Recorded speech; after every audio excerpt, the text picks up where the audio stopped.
That Monday morning, coffee in hand, I pushed open the boathouse door, and I stopped so hard I nearly dropped the mug. The lift was empty. The cradle where the Mercy had sat for the last 2 decades held nothing but a puddle of fresh bilge water, and the clean rectangle of concrete where 25 years of dust hadn't had time to settle back down. The boat was gone. My first thought was theft. My second thought, once the panic cleared enough for logic to crawl back in, was that theft made no sense. The boathouse door was locked, same as always. No broken glass, no pried hinges. The security camera, the one Helen insisted we install after a break-in 2 docks down, had recorded nothing but an empty dock at 3 in the morning. And then, at 11, a gap. Somebody had cut the feed. Somebody who knew exactly where the junction box was. Only 3 people in the world had a key to that boathouse, and the code to that camera system. Me. Hank Torres, our longtime caretaker, currently on a fishing trip up north with his phone turned off. And my son. I told myself there was an explanation. I told myself a lot of things that morning that turned out to be wrong, but I had no idea yet just how wrong. Because that empty cradle wasn't the beginning of this story. It was only the first crack in something that had been rotting quietly, underneath everything I thought I knew. For 3 long years. My name is Thomas Kessler. I'm 68 years old, and I've spent almost every one of those years on the water in one form or another. First as a kid who couldn't afford a boat of his own. Later as a man who built a company that put thousands of other people on the water instead. Kessler Boatworks started as a single rented slip at Bayfield Marina, a folding card table, a coffee can full of brass screws. 40 years later, it was 4 full-service marinas stretched along the Cedar Bay shoreline, from Pine Rapids down to Harborview, and a boat-building shop that still, to this day, makes wooden runabouts by hand for people who understand that some things shouldn't be made of fiberglass. My wife, Helen, was the reason any of it worked. I built the business. She built the home that made the business worth having. 9 months ago.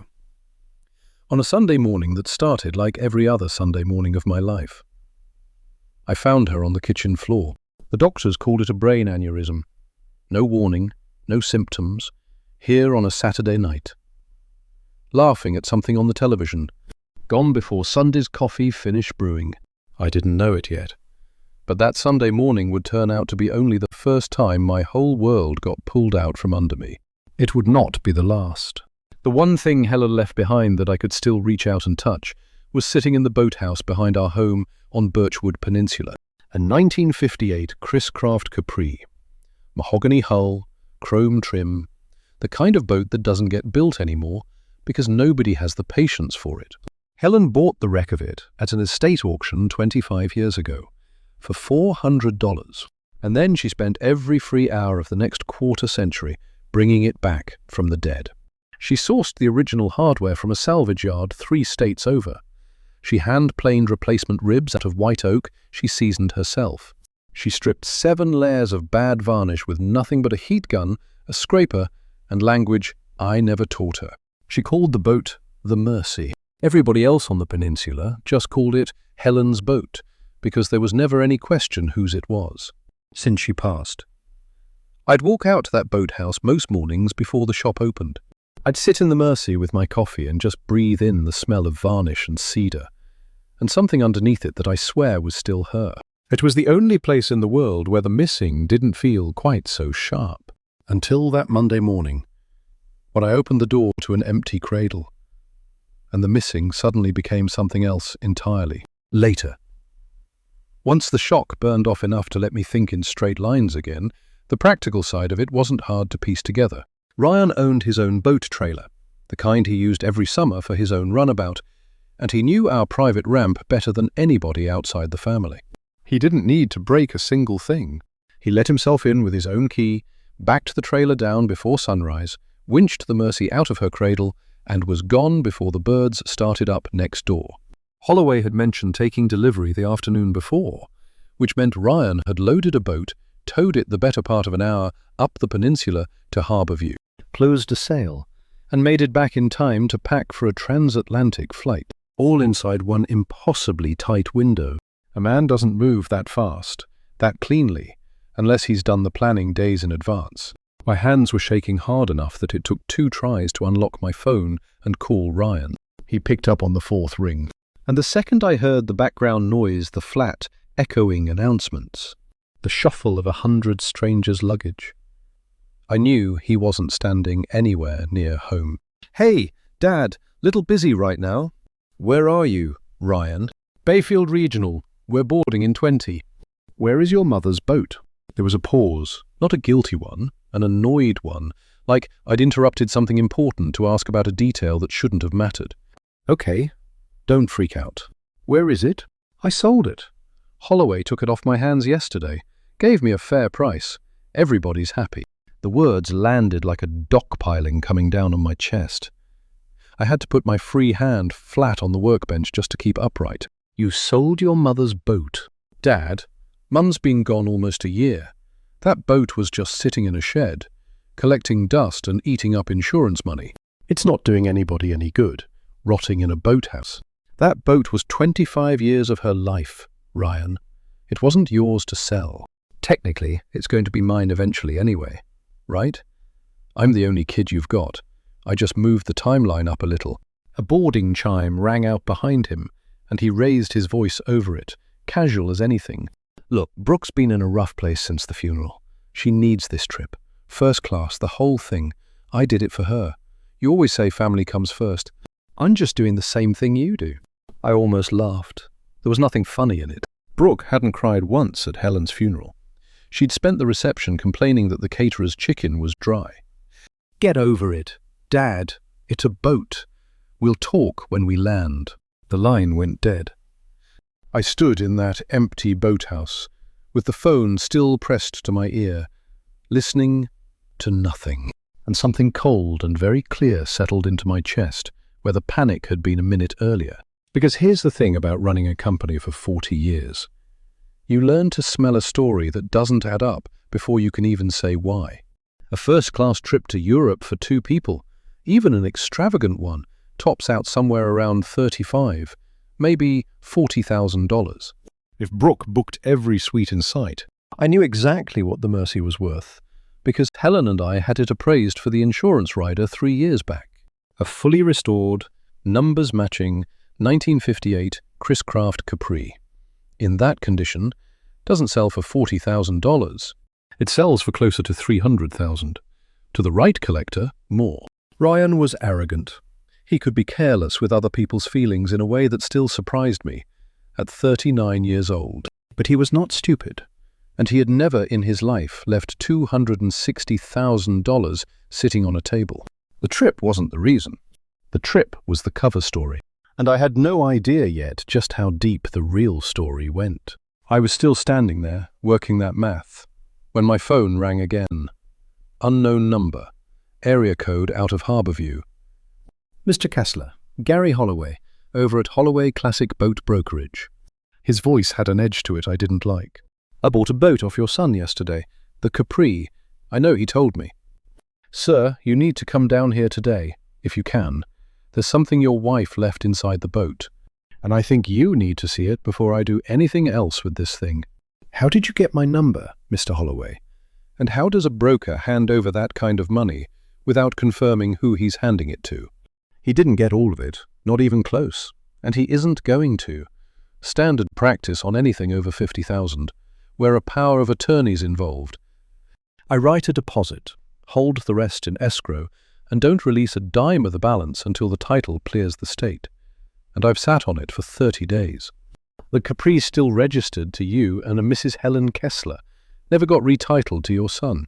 He showed up with a letter, supposedly notarized, supposedly signed by you, and a license that matched the family name, looked clean enough for a deposit check, wasn't clean enough for me to wire out $260,000 to a stranger. POA or no POA. That's not caution, sir. That's just how the paperwork works on a boat like this. Your name was right there on the registration, and in this business, Everybody on this bay knows who Thomas Kessler is. Took me 2 minutes to find your office number. I was going to call you either way, before I released another cent. And then I found what your wife hid behind that dash. And today stopped being about the paperwork. A deposit, not the sale. Whatever Ryan walked away with at that airport gate wasn't the boat's real worth. It was just enough cash to cover 2 plane tickets, with the rest of it sitting frozen in an escrow account the second I picked up this phone. And that letter had my name on it. I hadn't signed anything. I hadn't been asked to sign anything. Whatever Ryan handed him wasn't real, and Gary Holloway had just told me so without either of us saying the word forged out loud yet. What did she leave? I'd rather show you than say it over the phone. But Mr. Kessler, whatever your son told you about why he sold this boat, I don't think that's the real reason. I found a metal box, zip-tied up under the dash, behind the gauge cluster. Somebody hid it well. It wasn't meant to be found by anybody but your wife. I don't remember hanging up the phone. I don't remember the 40-minute drive up the peninsula to Harbourview. What I remember is standing in Gary Holloway's shop 40 minutes later, looking down at a small fireproof lockbox sitting open on his workbench, and inside it, a flash drive. A stack of folded papers held together with a rubber band gone brittle with age, and a spiral notebook, in handwriting I would have recognized anywhere in the world. Helen's handwriting. I almost didn't call you, Gary said, rubbing the back of his neck. Figured it was just old paperwork. Then I opened the notebook. I picked it up with hands that weren't entirely steady. The first page was dated a little over 2 years back, months before Helen's death. And the first line read, "If anyone but me ever finds this, something has already gone wrong, and Thomas needs to know everything." I looked up at Gary. He was watching me with the careful, sympathetic expression of a man who already suspected he'd handed a widower a bomb. "Mr. Holloway," I said, keeping my voice as steady as I could manage, "I need you to hold this boat. Don't sell it, don't move it, don't touch it. I'll pay whatever it cost to keep it right here." "Sir, I already figured that much." He nodded at the notebook in my hands. "Whatever's in there, I hope it's not as bad as it looks." It was worse. I sat in the cab of my truck in Gary Holloway's parking lot for the better part of an hour, reading my dead wife's handwriting by the dashboard light. By the time I finished, I understood 2 things with total clarity. The first was that Helen had known something was wrong at Kessler Boatworks long before I did. The second was that, whatever it was, it went a lot further than a boat sale at an airport gate. The notebook wasn't a diary. It was a ledger, dates, dollar figures. Initials instead of full names in a few places, like she hadn't been entirely sure yet who she could trust to write down plainly.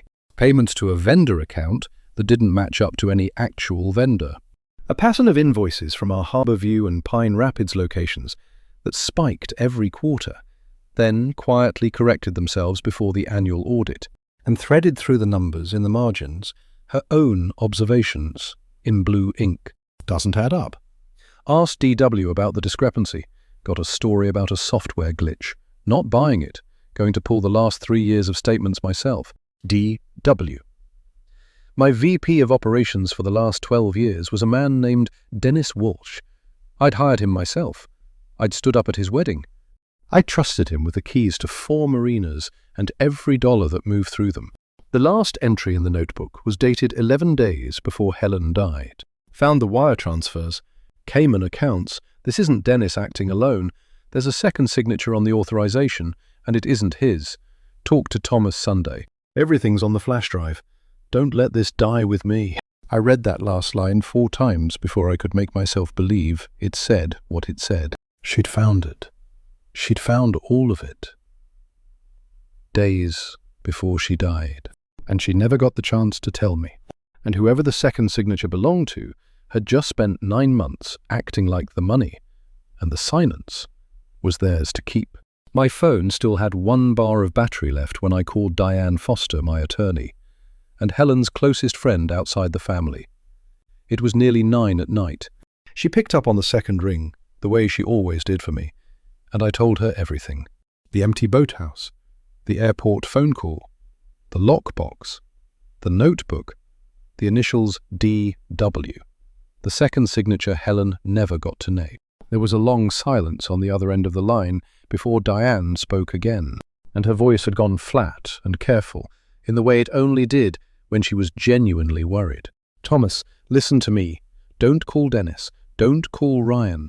Don't tell anyone at the company anything is wrong. Get that flash drive to a forensic accountant I trust before the sun comes up tomorrow. And let's find out exactly how deep this goes before anybody has a chance to shred a single file. Diane, if Helen found this 11 days before she died, I know what you're thinking. Don't go there yet. We don't have proof of anything except that your wife suspected fraud. Let's get proof before we get angry. Angry gets you sued. Proof gets you justice." I sat in that dark cab a long time after we hung up, the notebook resting on the passenger seat like it might still speak if I waited long enough. Out over the water, the lights of Harbourview were coming on, one by one.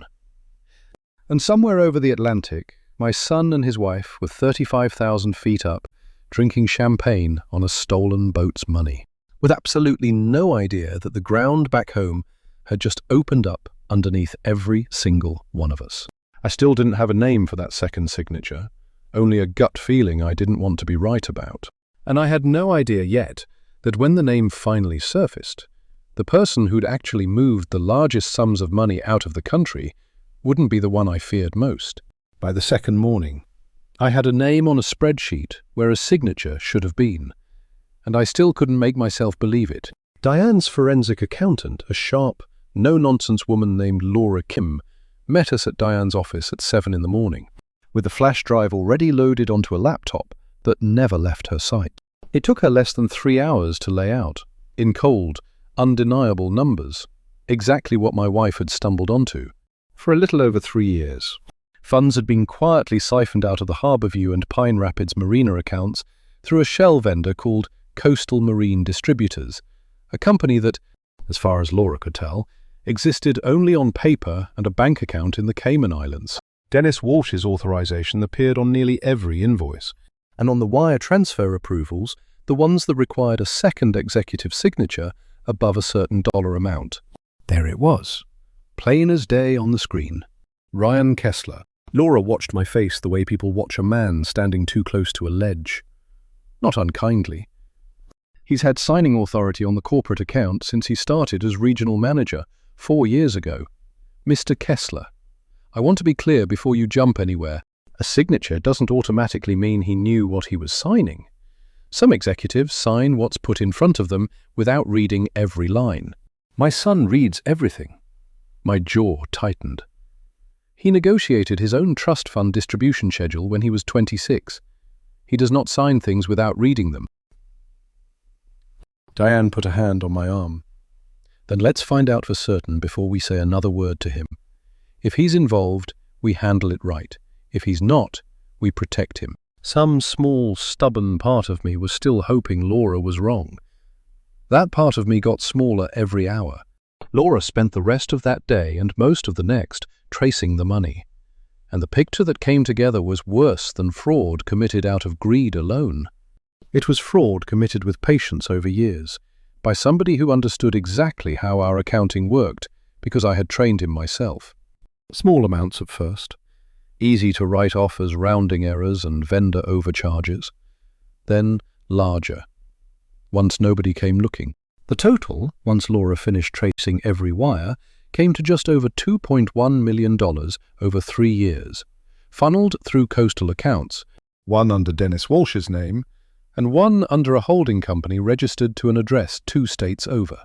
That traced back, after a day of digging, to Brooke. Not Ryan. Brooke. Laura slid a printout across the table. Your daughter-in-law set up the second account 18 months ago. Registered agent, filing fees, the works. She's the one who moved the largest transfers out of the country. I sat back in my chair and thought about every family dinner where Brooke had steered the conversation toward vacations we should all take together. Every time she'd mentioned, a little too casually, how tight things were on Ryan's regional manager salary, even though I knew exactly what that salary was. I thought about the way she'd cried at Helen's funeral for exactly as long as it took people to notice she was crying, and not 1 second longer. I didn't know it yet, but Brooke wasn't the icing on this scheme. She was the one who baked the whole cake. Ryan and Brooke landed back home on the 5th day, jet-lagged and tan, with a suitcase full of duty-free and absolutely no idea what was waiting for them. I asked them to come by the house that evening. Told Ryan I wanted to talk about the boat, nothing more. Keep my voice level. Keep the trap quiet until it was time to close it. Diane sat in the next room with the door cracked, a recorder running per her explicit instructions, and Laura's full report sitting in a folder on the kitchen table. Ryan walked in first, sunburned and loose, already talking before he cleared the doorway. Dad, before you start, I know the boat thing was harsh, timing-wise, but I already told you why. Sit down. Ryan. Something in my voice stopped him mid-sentence. Brooke trailed in behind him, scrolling her phone, barely glancing up. I kept my eyes on Ryan.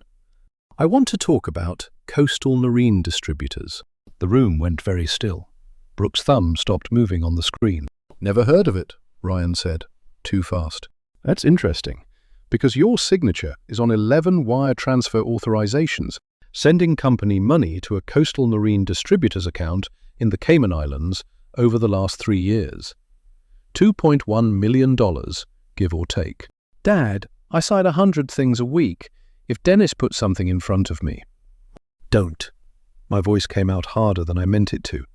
Don't do that. Don't make this about Dennis's paperwork. Your mother found this before she died. Ryan, she wrote it all down. Dates, numbers, your initials right there next to his. She'd been planning to tell me that very Sunday morning. The same Sunday morning I found her on the kitchen floor. She never got the chance, because the aneurysm took her first. Brooke's face had gone the color of old paper. Ryan opened his mouth, and nothing came out. And the second account, I continued, my voice steadier than I felt. The one that received the largest transfers. That one's not registered to Dennis at all. It's registered to a holding company, filed by you, Brooke, 18 months ago, 2 states over. I want you to understand something about that moment. I have negotiated boat manufacturing contracts worth more than my son's entire net worth without my pulse changing. In that kitchen, watching my daughter-in-law's face collapse in real time. My hands were shaking so hard I had to press them flat against the table. Dad, listen, Ryan started. I don't want to hear another lie in this house. I stood, both palms flat on the table. Not one more. Your mother spent 25 years restoring a boat with her bare hands, and you forged a power of attorney letter to sell it in an afternoon. So you could buy plane tickets with money you'd already been stealing for 3 years before that. Get out of my house, both of you. My attorney will be in touch. You can't just... I built this company from a card table and a coffee can. Ryan, I can absolutely just... They left. I sat alone in that kitchen for a long time after the door shut, listening to the quiet, the way you listen to a wound, to see how bad it actually is. I thought that confrontation was the hardest part. I was wrong about that too. The hardest part was still 3 weeks away, and it was going to come from Dennis Walsh's mouth, not my son's. I confronted Dennis on the 6th day, in his own office, with Diane beside me and Laura's full financial trail printed out and sitting on the desk between us. Like a loaded gun. I expected denial. I expected anger. What I got instead was something close to relief. Like a man setting down a weight he'd been carrying so long his shoulders had forgotten how to sit level. Dennis wouldn't meet my eyes. Your son came to me 4 years ago, fresh off his regional manager promotion, complaining about how tight his salary was, compared to what he thought he deserved as your only kid. Brooke had expensive taste, and Ryan had a chip on his shoulder about being handed a title without being handed the money that should have come with it. I told him it wasn't my problem. He rubbed his face with both hands. He came back a month later with the shell vendor idea already worked out. Coastal, he said, it'd be small, quiet. Nobody would ever look. I should have walked into your office that same day and told you everything. God knows I should have. Instead, I let him talk me into a cut of it. And once you're in, Thomas, you're in. There's no clean way out of something like that. My wife found it. I let that sit in the room a moment. 11 days before she died, she found it. And she was going to tell me on a Sunday. She never got the chance. Dennis's face went white. I didn't know that. I swear to you, Thomas, I did not know Helen had found anything. Did Ryan? A long silence. I don't know. But I know he started moving faster with the transfers about 3 weeks before she passed. I always figured that was just him getting greedier. Now I'm wondering if he knew she was getting close. I want to tell you that sentence didn't do anything to me. That would be a lie. I want to tell you I didn't spend that whole night wondering whether my own son had watched his mother start to unravel a fraud he was committing, and simply decided to speed up instead of stop. I spent every hour of that night wondering exactly that, and I have never landed on an answer I can live with. Laura's full forensic report went to the U.S. Attorney's Office on the 9th day, Diane's call. The moment she saw Cayman wire transfers in the file. Wire fraud crossing international lines doesn't stay a local matter for long. Diane had already frozen every account Ryan and Brooke had access to at the company, cut them out of the corporate insurance, and begun the paperwork to have Ryan removed as a beneficiary of both the family trust and, eventually, my will. Dennis resigned before I had the chance to fire him, and cooperated fully with investigators from the moment the subpoenas landed, which Diane told me flatly was likely the only thing standing between him and a sentence, twice as long as the one he'd eventually get. Ryan and Brooke hired their own attorney, a sharp young litigator, who tried for about a week to argue that the whole thing was an accounting misunderstanding, blown out of proportion by a grieving father. That argument lasted exactly as long as it took federal prosecutors to lay out 11 wire authorizations with Ryan's own signature. A forged power of attorney letter used to sell the Mercy out from under me, a shell company registered in Brooke's name, and a dead woman's handwritten ledger, dated weeks before her death, entered into evidence with a chain of custody that ran straight from a boat's hidden dashboard compartment to a courtroom, sitting in that kitchen the night I threw my son out of my house. I had no way of knowing the coldest part of this whole ordeal was still ahead of me. It wasn't the fraud. It was watching a courtroom decide, in cold, legal language, exactly how much of my family I had left. By the time the case reached trial, 6 months had passed since I found an empty boathouse on a Monday morning, and I had aged into every one of those months. Dennis took a plea agreement early, cooperating fully in exchange for a reduced sentence, 3 years in a federal facility. Restitution ordered on whatever portion of the stolen funds could be traced back to accounts he controlled directly. He looked at me exactly once during his sentencing hearing, across a courtroom gone dead silent, and mouthed the words, "I'm sorry." I believed him. It didn't change anything. Ryan and Brooke's case went the full distance, a jury trial, 6 days of testimony. Laura Kim walking 12 strangers through 3 years of wire transfers with the patience of a schoolteacher. And Helen's notebook entered into evidence as Exhibit A, her handwriting projected onto a screen, in a courtroom she never lived to see. I sat in the gallery every single day. Ryan never once turned around to look at me. Brooke looked at me exactly once, on the final day, with an expression I still can't fully name. Not remorse, not anger, something closer to disbelief that any of this had actually happened to her. The jury took 4 hours to convict them both on charges of wire fraud, conspiracy, money laundering, and forgery. The judge, a stern woman with no patience left for excuses by the time sentencing came around, handed Ryan 7 years in a federal facility and Brooke 9, citing the offshore holding company Brooke had personally structured, the one that laundered the largest transfers, as evidence of a more calculated and knowing hand than a signature alone could show, even though her direct involvement had started later than her husband's. Watching my son stand up in a courtroom, in a suit I'd bought him for his college graduation, hearing a stranger in a black robe tell him how many years of his life he'd traded for a boat sale and a stolen fortune, is not a moment I can describe to you the way I've described anything else in this story. Some silences don't have a description. That one just sat in my chest for a long time afterward and refused to leave. The restitution order recovered just over 1.9 million of the original 2.1 million stolen. Most of it clawed back from the frozen offshore accounts before Brooks' attorneys could finish arguing jurisdiction. I didn't want that money folded quietly back into the company's operating account like nothing had happened.